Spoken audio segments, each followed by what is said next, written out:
Welcome to the Real News Network. I'm Sharmini Pires coming to you from Baltimore. Many of the Middle East experts that we speak to at the Real News, such as Phyllis Bennis, Hamid Dabashi, Vijay Prasad, have all said that the war against the Islamic State is going to be a dismal failure. The only thing that might work in the region is a regional political solution that takes into account all of the key players, including Iran. Now joining us to talk about the role that Iran in the region is playing is Trita Parsi. Trita Parsi is the author of Treacherous Alliance, The Secret Dealings of Iran, Israel, and the United States, and he's the president of the National Iranian American Council. Thank you so much for joining us, Trita. Thank you for having me.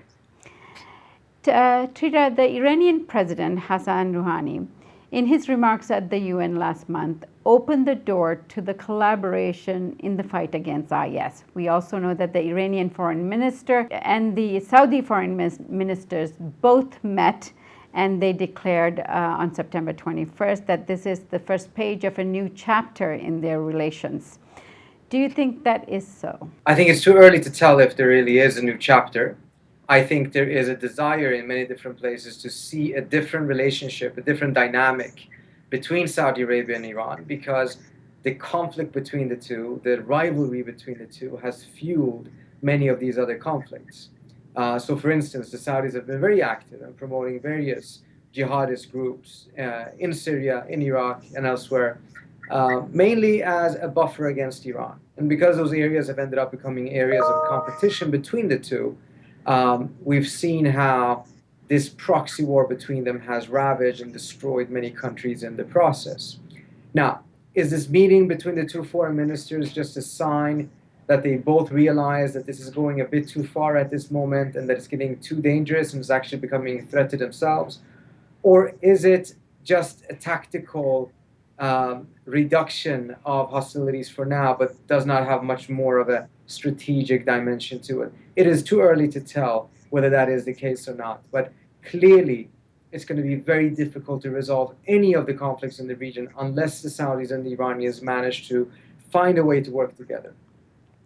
And the current negotiations that are underway on the nuclear agreement with Iran, do you think that is helping or hindering the possible talks that might happen in the region?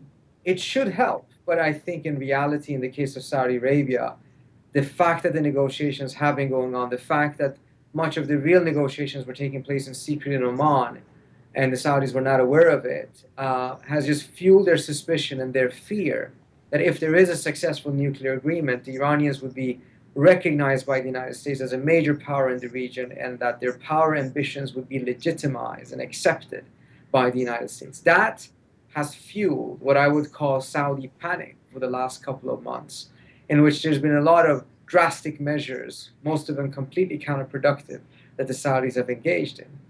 But I think ultimately the Saudis should not be fearing a nuclear deal. Ultimately, that's going to make the region more secure, and the Saudis and the Iranians essentially have to come to terms that both of them are there to stay, and they have to find a way to work with each other rather than having this almost existential rivalry between the two. The Iranians are supporting the Iraqi militia to fight the IS in Iraq. Assuming that this is a given, what effect will this have in terms of the coalition's fight against the IS? Well, I think the coalition, many of the coalition members are joining this coalition in the hope that afterwards the United States will continue a military engagement in Syria in order to take out the Assad regime as well. The Iranians are outside of the coalition. They're probably doing more to fight ISIS on their own, but they're doing so outside of the coalition, not accepting that the coalition would enter Syrian territory without the approval of the Syrian government, whereas in Iraq, the US is working in tandem with the Iraqi government. But I think the Iranians have also tried to keep a bit of a low profile, let the Kurds be at the forefront of this, because they want to take away as much as possible the sectarian angle out of this conflict.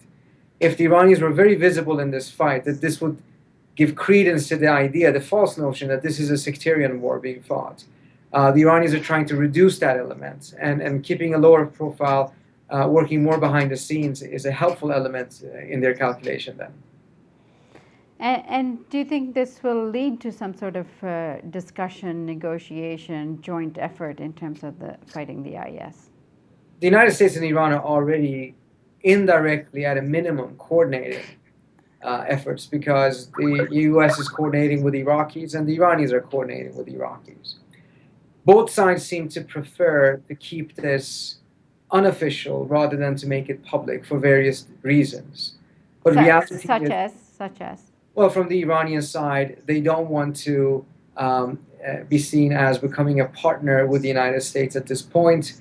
They may share common interests, but the idea of Iran being seen as an ally or a partner of the United States is not something that has sufficient political support in Iran.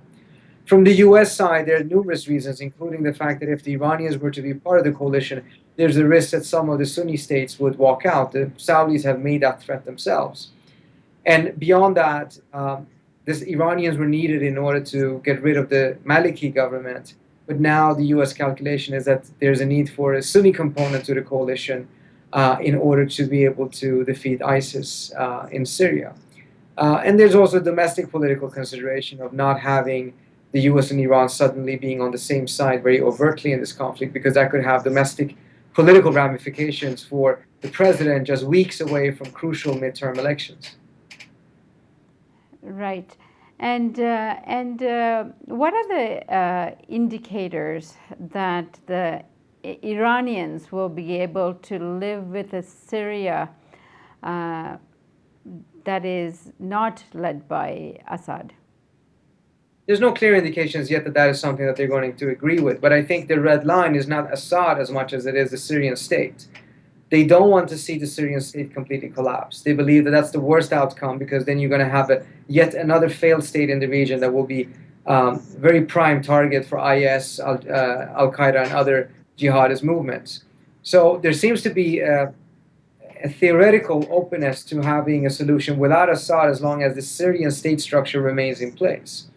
That may not be sufficient for some of the other coalition members who want to see a complete change of the regime, meaning it's not just enough for Assad to leave, the entire Alawite elite needs to believing as well.